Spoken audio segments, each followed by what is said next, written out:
If I could ask everyone to please take their seats and we'll continue with the program. So I'd like to now introduce our third speaker, Sue Pleasance. Sue graduated from Dalhousie University in 1992 with a bachelor's degree in nursing and worked as a registered nurse in the Division of Orthopedics. In 1994, she started with the Division of Hematology as a research coordinator specializing in studies dealing with thrombosis. Over the years, Sue has continued her education, taking many courses related to research, epidemiology, and management.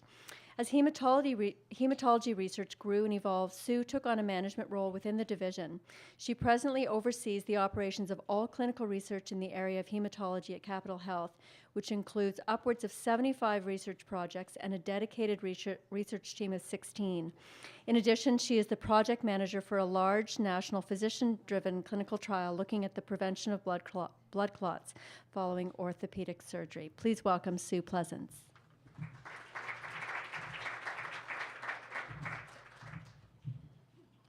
Thank you very much for the intro. Now, Cynthia, the only problem is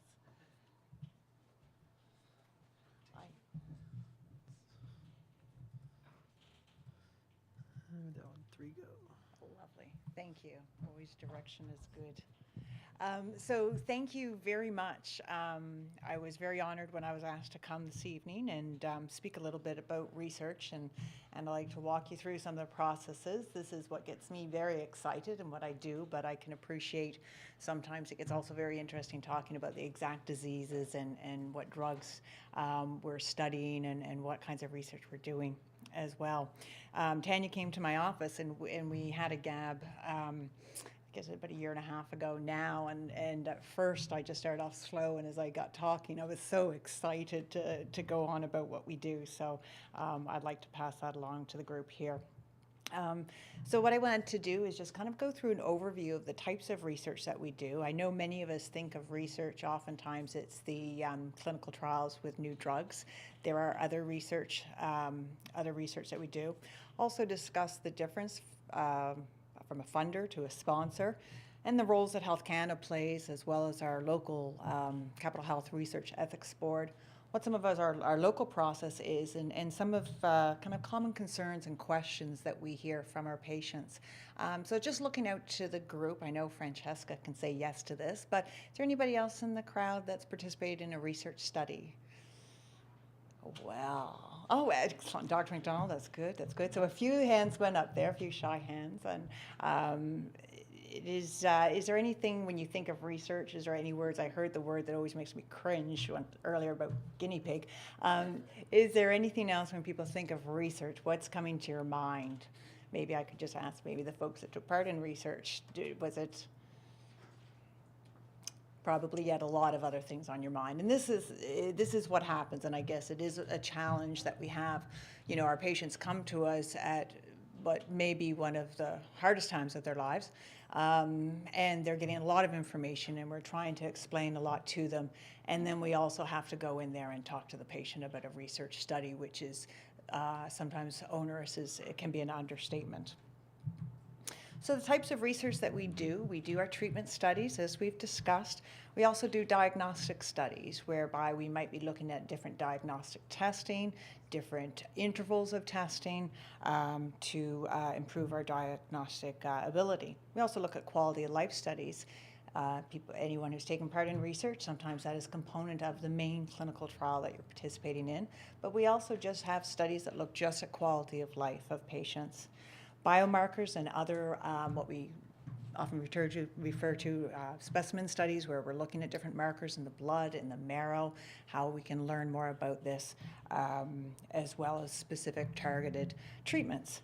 And then we also have patient registries, which doesn't sound very exciting at all, but you'd be surprised how sometimes in the healthcare system, there's so many layers to get, you think you know your own patients, but being able to compile our own patients and patients from other institutions across Nova Scotia, across the country, and to be able to have that in an organized manner so we can look at the patient populations we have and look and learn from what is happening to these patients with the present treatment.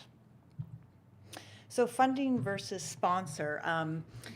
I guess simply put, as on the slide, is the sponsor holds all responsibility of the trial with Health Canada. And Health Canada, is obviously our regulatory body for our country, and they look at these two definitions very differently. A funder is usually where the dollars are coming from. So when you think of pharmaceutical-driven research, the sponsor, the funder, they are one and the same. The drug company is spending the money to go through the appropriate measures that they need to go through to get their drug to market. They hold all responsibility with Health Canada, and basically the buck stops there when we look at the data and look at the research. Actually, I should qualify that. It is actually with each physician who's involved in the study as well, but for the most part, it stops with the sponsor. Now, with investigator-driven research, that's where you see the separation. So we have, at Capital Health, we have about 75 studies on the go. We also do investigator-driven research as well. And of course, that's very exciting because these are where our investigators, and for the most part our physicians, will write their own protocol. They have their own questions they want to answer and would start, would want to, go further with this research. They need funding to do that, and we have many different avenues. Sometimes we go to the pharmaceutical companies and say, to help out, they can give funds as well, or different granting agencies, foundations, and there's other different avenues. But it is important to know that the difference, and oftentimes it's the type of research that you get involved with that will separate out those two. So Health Canada, as you're well aware, it's funny how we talk about the FDA a lot, but Health Canada is our Canadian version, or I should say our regulatory body. FDA is the American version. So the Health Products and Food Branch evaluates and monitors the safety, the efficacy, and the quality of drugs, medical devices, natural health products, and other therapeutic products available to Canadians. And you made mention of the green tea, research that goes on at the Mayo University. It's very interesting because it's the Therapeutic Products Directorate, which is a part of Health Canada that oversees research with drugs in humans. Up until only a few years ago, there was no directorate that oversaw natural and health products. So it's kind of exciting to see that there will be the same rigor, hopefully, applied to the research for healthcare products. Just because things are natural doesn't always mean they're good for you. And we need to research therapeutic products as well as natural health products under the same controls. So the Research Ethics Board, we answer to the Capital Health Research Ethics Board. The IWK has a separate Research Ethics Board, and we are working to amalgamate those and become more functional across our province with a more centralized approach. The Capital Health Research Ethics Board, their mandate is to protect the rights and the safety and the well-being of research participants. At Capital Health, every research project that involves patients, the staff, the resources, or data has to be reviewed by this ethics board before the research begins. And why we're discussing this is I think it's a really important message to know that sometimes with studies, you just don't dream them up and start them next month. There's an extensive amount of work to do to get it to the point, and these interested parties have to review this research very carefully to make sure we're bringing forward what we think is putting our best foot forward. We don't want to put our patients at risk. We certainly can't always guarantee with 100% certainty that there's not risk, but we have to ensure that we've taken the appropriate steps to bring forward quality research. We also are very lucky to have a quality assurance auditor. Now, you're not feeling so lucky when you get audited by this person, but knowing her well, she's excellent at her job, and she comes in and she'll go through everything with a fine-tooth comb. So if you've signed a consent form on January 1st and we wrote down January 2nd, it's a major violation and reportable to the ethics board, and that's how picky some of the detail can get in research. She will regularly go through and audit our research, not just ours in hematology, but the whole institution. And it can be for cause. That's never happened to us, but it can also be just a general review. The Research Ethics Board, their review is continuous. So we do initial review when we want to do a project. And as everybody in the Division of Hematology can attest to, that is a labor of love, shall we say, and we get that packaged together and get it to the REB. During the protocol, during the course of the study, we are in constant communication with the ethics board. Any changes to the protocol, any changes to the consent form, any safety information, any sponsor reviews. And I am kind of thinking of a drug company in this example. So you'll often see interim analysis halfway through the study. It's been planned. So many patients have been entered into the study, and they would like to look at the data. Results of that has to go to the ethics board as well. We also have to explain clearly how we're going to recruit our patients, how many we've recruited, how many have stayed in our studies, how many have chosen to drop out, how many patients remain in the study. We do this on a yearly basis where we have to pass in on every study that we do. Also, any deviations to the protocol. And as I said, there is nothing, you have your protocol, which we kind of consider sometimes the Bible of each study that we know what we're doing. And just to give an example of kind of how picky this can be, if the patient is to be seen 7 days after their initial visit, if the patient's seen 8 days after the initial visit, that's reportable to the ethics board. So who in the ethics board is reading all of this documentation that we pass in regularly, I'm not sure, but I hope that you do leave today knowing that research is very carefully reviewed before it even comes to the point where we talk to the patients about it. So as I said, we've got about 75 studies on the go at Capitol Health. We've got a dedicated research staff, and I mean dedicated in both definitions, that they're very dedicated to their job, and I'm very lucky to work with a great team. But they're also dedicated, as that is what their job is. They don't work elsewhere in the hospital. They work in research, in hematology, doing the functions that they're required to do. And our research coordinators, our clinical trials nurses, our research coordinators are all nurses, registered nurses, or licensed practical nurses. And so they take on much more than just kind of an add-on to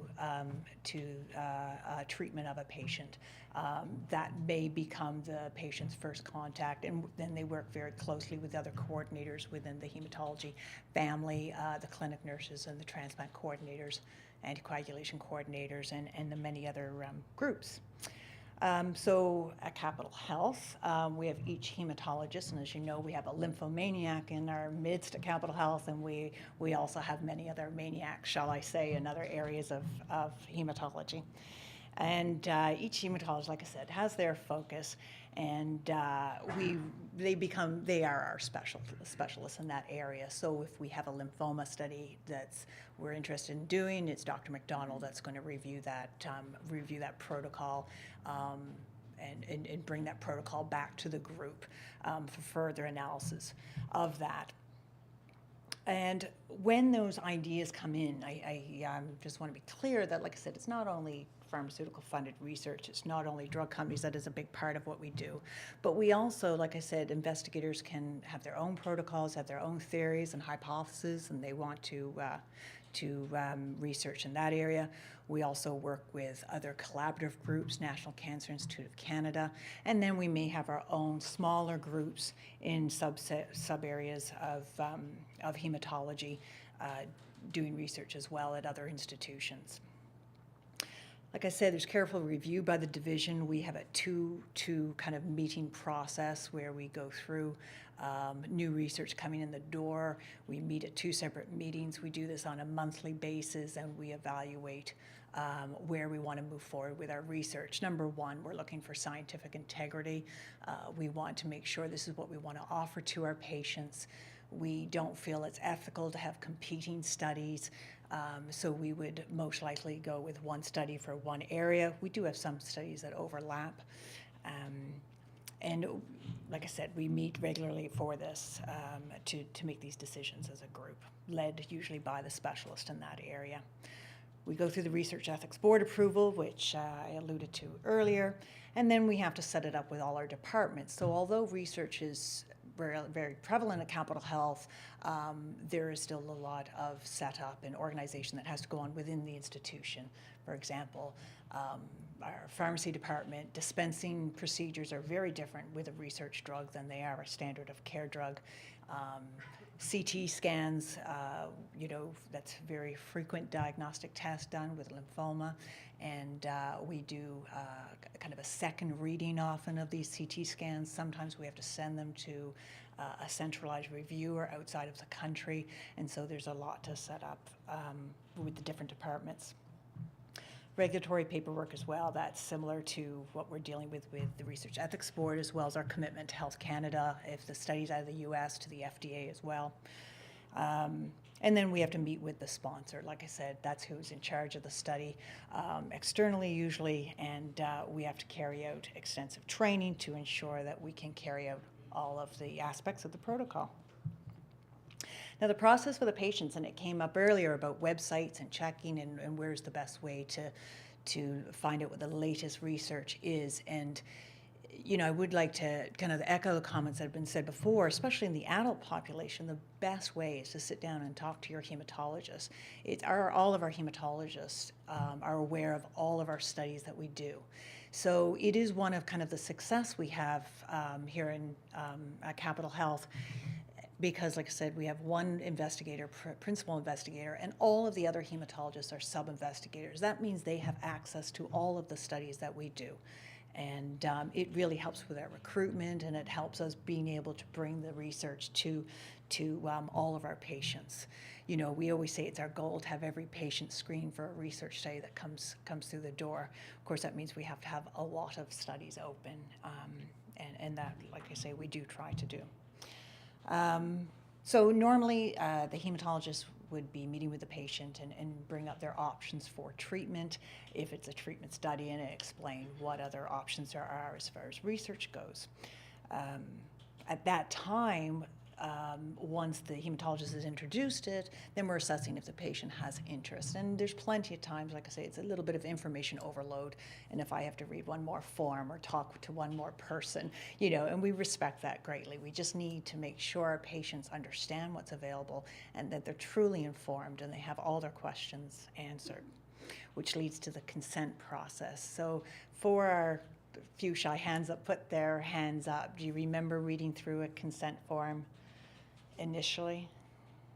So I don't, maybe, sort of, yes. So that's actually exactly how it goes down, because a lot of times patients are, yes, I will sign, I'll take it. Well, sitting on the ethics board, we never want to hear a patient just sign blindly, so we do need to take the time to discuss in great detail. It is cumbersome. Our consent forms average 22 pages. We have one that's 30 pages long. But we have certain requirements to put in that consent form. And first and foremost, the patients need to understand it's research and it's completely optional. You always have the chance to say no. Your health care doesn't get affected if you say no. And you can also quit the study at some point. We need to take into careful consideration clinically what that means if a patient stops a study, and we discuss that in great detail at the time. But the option is always there, and we have to ensure our patients don't feel coerced in any way to do this. So it has to be completely free will and informed consent. Once a patient signs a consent form, that's when we can start all our activity with a study, and there's usually screening. This is patients kind of do look at this one of two ways. One, I don't know, another test or another questionnaire or more information. And then we have the flip side where it's like, great, give me as many tests and as much as possible. And then we would move on to enrollment if the patient is eligible. And there is strict criteria getting into studies. So kind of a common concerns, like I said, the first and foremost sometimes is the consent form is just scary. It's too long and it's cumbersome. And it is, gets a bit nerve-wracking even helping, reviewing consents that have been written or sitting on the REB and reading them. Is sometimes I look at it and going, who's going to say yes? You've described every side effect of this drug. that's ever occurred. Well, you need to have that information. You may not get all that information if you're not in a clinical trial. You'll be told your course of chemotherapy potentially, and you would, discuss the main side effects. When it's in print in front of you and over the course of 2 and 3 pages, it can be quite intimidating. So it's very important to have that great relationship with your coordinator, with your hematologist to be able to discuss that. And I mentioned, what if a patient wants to say no or change their mind? Like I say, it's consent. We're not doing you the favor. You're doing us the favor. We want participants in our research. We want to learn more, and so it's definitely a symbiotic relationship between us. Patients often want to know, how many patients are in the study, how long will I be in the study, is there compensation for travel? I know Dr. Fernandez had mentioned about, a study, I think, and patients could be treated at another hospital. We often find, majority of our studies, we have to bring patients back to Halifax for treatment, and this gets difficult for our patients out of the city or out of the province. So we work hard with different sponsors to ensure that we can compensate for travel if required. So I think I feel like I'm preaching to the choir here a little bit, but I think the importance of research, as we can clearly say, is we want careful, vigorous research. It's what shapes our practices as healthcare professionals. This is why we are where we are today and why we want to continue and go further. It does give us opportunities to access new drugs that are not yet available on the market. It also ensures we are aware of best practices and enables us to strive to have the best treatment possible for our patients, which is obviously our goal. That's my presentation.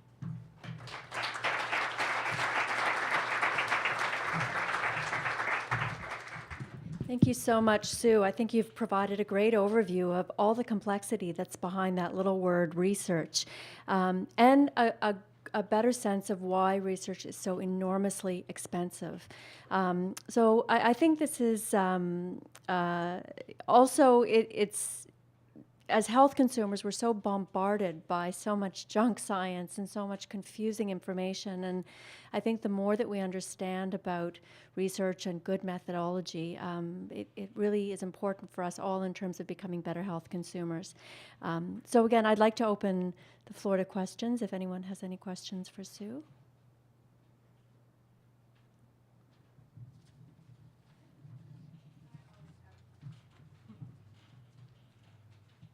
So I'll ask you questions that I get. Sometimes I get these random phone calls, and people say, well, I don't want to be a guinea pig. That lovely term. I don't want to participate. Yeah. Because they're afraid of, well, I'm going to get a placebo, or I'm going to get sicker, or this is going to cause more harm. What would you recommend that I say to other people, or what would you recommend to the public? Sure. So placebo, and I think probably everybody understands what that is. That's just a fake drug. If it's a sugar pill or a infusion of normal saline, and it's what is a methodology used in clinical trials that helps with biasness. So you'll have your active drug, and then the patient, and some patients get active drug and some patients get placebo. And that is huge when patients think, do I really want to go through all this, and maybe I'm getting a placebo. I think the important part to remember, though, is that we're never going to do a study whereby, like, we have to justify using a placebo extensively. We're never going to do a study whereby here's the standard of care, but we're going to take out a drug or two and give you a placebo. It's usually an add-on treatment, so you might have a combination of 4 drugs. One of them is the research product or the study drug, and over here we'll have the drugs and the placebo. So you're still getting active drug. So I think that's important, that you still will get active drug, and also that there is justification to using it. It's usually to do with methodology, more so than depriving treatment from a patient, for sure. In light, I did want to say another thing. A question came up about finding clinical trials. I know National Cancer Institute of Canada, that Dr. McDonald had mentioned, is a way to access what's going on in Canada. But also, there's a website called clinicaltrials.gov. It's all research needs to be registered to one of a few registering bodies, and clinicaltrials.gov is one of the most prevalent ones. And you can go on there and find out any research that's being done right now in the world, as long as it's registered on that. And I would probably hazard a guess 70–80% of research is on that website. Definitely that's done in North America.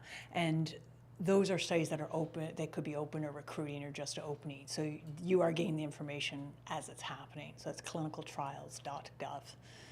And that will tell you about the inclusion, exclusion criteria, what the objectives are, where the studies are being done off, and contact names. That could be helpful. Thank you.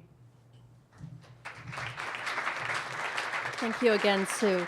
So I think this Sue's talk provided a very nice segue into the next and final part of our program, which is to say a thank you to the dedicated staff and volunteers at the Leukemia and Lymphoma Society that coordinate the campaigns, that actually raise the funds, that support the research and patient services that are so important to everybody in this room. And I think as I wrap up, I think the figure that's going to stay with me, we learned a lot today, I know I did, but I was really struck by the figure of 1 in 13 Nova Scotians being diagnosed with a blood cancer in their lifetime. And so I think there's a small number of us in this room today, but there are many people in this province who have a diagnosis of blood cancer or who are going to have one. And so I certainly feel a renewed commitment to this cause, and hope. I really have deep hope that the future is going to be brighter for all of you and for all those 1 in 13 people in Nova Scotia who will be faced with the things that you and I have gone through. So without further ado, I would like to bring up Vanessa Taylor, who is the Light the Night campaign, and she will then introduce the other campaign managers. And I'd like to thank you again for being here today.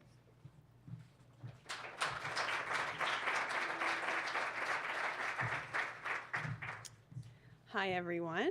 It's nice to see everybody here, so thank you very much for giving us your time on a Tuesday evening. I know that's not always easy. Many of you know I became involved with the Society after my brother was diagnosed with lymphoma in June of 2012. He passed away, unfortunately, in February of 2013. And I first, when I was going through that, it was obviously a very difficult thing to go through, but I found a lot of light, no pun intended on Light the Night, that there are many individuals in your life that will step up to the plate and be incredible and really help you through a very difficult time. And the LLS has offered me a way to learn, not only from my coworkers, but from people like you in this room, how to be better at my job, how to be a better person, and I thank everybody for that. One person in particular that has really helped me get where I am today is one of my parents' oldest family friends, which is great that not only has he been there for my parents, but now he can be there for me. So I would like to thank Brian Rose, if he would come up here today. He really helped me get where I am. So.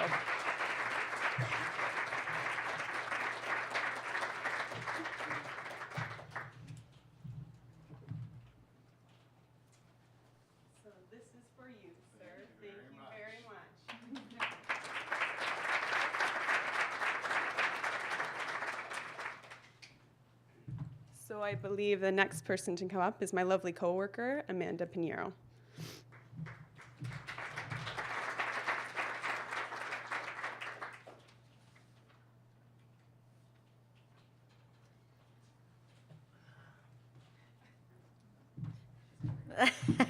It was hidden. Yeah. Hi, everyone. My name is Amanda Pinheiro, and I am the Senior Campaign Coordinator for Team in Training here in Atlanta, Canada. And I'm sure many of you are shaking your heads right now, like, what is Team in Training? So we are a campaign here that happens all across North America, but has come here recently to Atlanta, Canada within the last 3 years. And so what we do is we train participants to complete endurance events of their choice in exchange for raising funds for the society.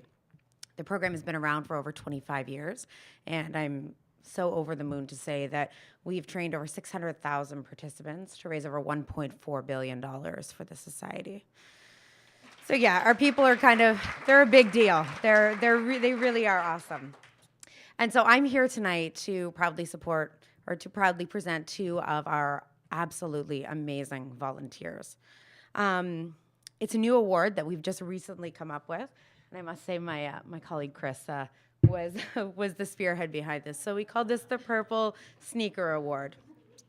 So the Purple Sneaker is awarded once a year to an individual or two who have gone above and beyond in their efforts to ensure the promise of our program and that have really kind of like spearheaded the LLS mission to help us find a cure for blood cancer and to ensure that we're funding research and patient services locally. Andrew and Elizabeth Corkum have been involved with TNT for the last 2 years. I still remember the first day that I met Andrew at an info session. He came in and he said, "My wife is a runner. I can't watch anymore. I need to do something." And so at that point in time, he took that first step. He's now completed 2 half marathons with us, the last one being in October in San Francisco. And it's like a week and a half from now, he'll be completing his first full marathon in San Diego with his wife Elizabeth by his side. So Andrew was diagnosed with AML back in 1998. Yeah, it was 1998. And Elizabeth has stood as a beacon of hope by his side since then. They are 2 of the most inspiring individuals that I have ever met. And in my 3.5 years with Team in Training, I can say that they are 2 that really move me to be passionate about what I do. So these 2 are mentors, they are coaches, they are a support team, they in themselves. And they are fundraising superstars, let me tell you. So Andrew has raised over $11,000 to date, Elizabeth over $8,000. And their overall impact with the teams that they have brought on board in these last 2 years, that impact is over $50,000 as of today. Yeah. I told you, they're amazing.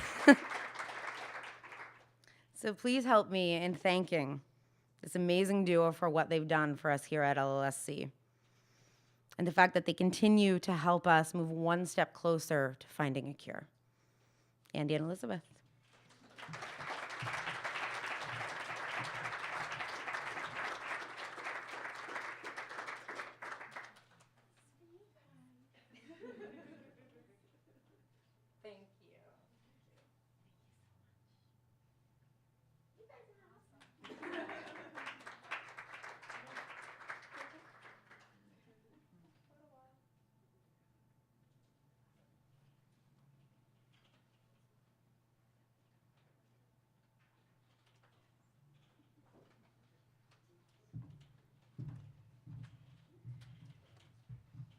So for those of you who don't know who I am, I'm Tanya Hastings, Patient Services Manager with the Leukemia Lymphoma Society for Atlantic Canada.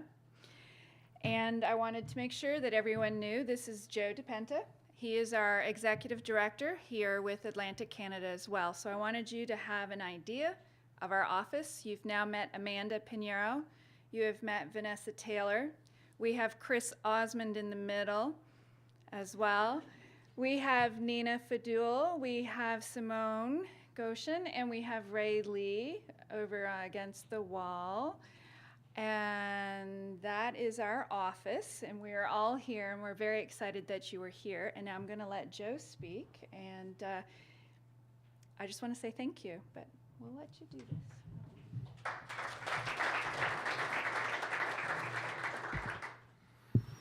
I didn't prepare a big, long presentation or a speech, so I'm going to be short. I just wanted to give some thank yous. Thank our volunteers for coming out and helping make this event possible. I want to thank Tanya Hastings. She's put a lot of hard work into making this event happen today. I want to thank Roche Pharmaceuticals who helped fund this event. Ray Lee, she's been instrumental in making this day possible as well, working with the hotel and making sure all this came together. Also want to thank our wonderful speakers. Thank you for coming today. I'm certainly inspired with where we're going and the great things on the horizon for blood cancer patients, and we'll continue to fight for them. And knowing that you guys are leading that charge is inspirational to all of us. So thank you for being here today.